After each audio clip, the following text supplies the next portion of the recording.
pâle.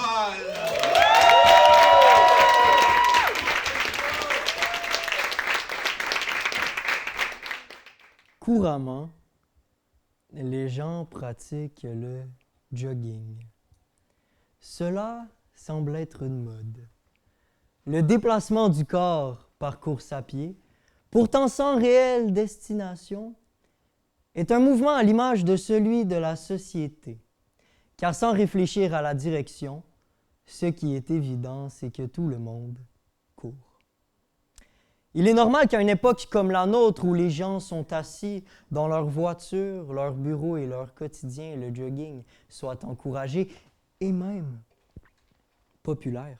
Car à une époque comme la nôtre, où les gens courent au volant, au travail et au quotidien, le jogging leur permet peut-être finalement de reprendre leur souffle. Il est d'ailleurs éprouvé que les saines habitudes de vie, bien manger, bien dormir et bien courir, permettent aux gens d'être plus productifs, d'encaisser l'échec et la réussite, de toujours arriver à l'heure meilleure. Toutefois, l'émancipation individuelle ne se limite pas à la forme physique. Il faut cultiver corps et âme, compenser l'essoufflement du jogging par la respiration méditative et la nourriture santé par le fast-food spirituel. Orientalisme sans gluten et spiritualisme de rengaine, les coachs de vide sont les gardiens de la philosophie contemporaine.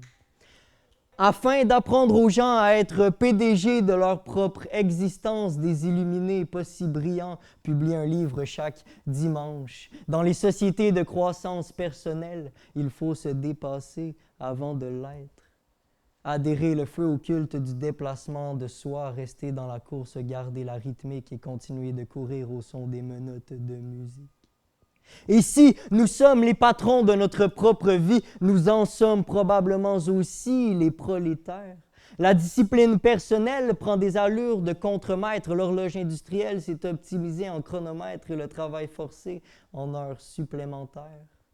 Nos corps suants comme des machines à vapeur, c'est au pas de course que ça prend le travail à la chaîne de trottoir.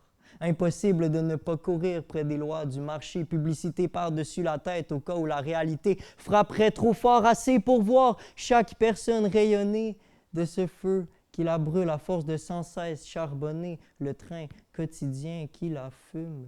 Mais vivement, une semaine au Club Med, un massage mensuel en guise d'aloès sur la peau vermeille, de quoi s'assurer un perpétuel nouveau départ au marathon d'insignifiance, à la poursuite de nulle part, au mindfulness vide de conscience, pourvu que la course continue avec la joie d'avoir la flamme et que ce feu plein la vue, subtilement, couvre nos cendres.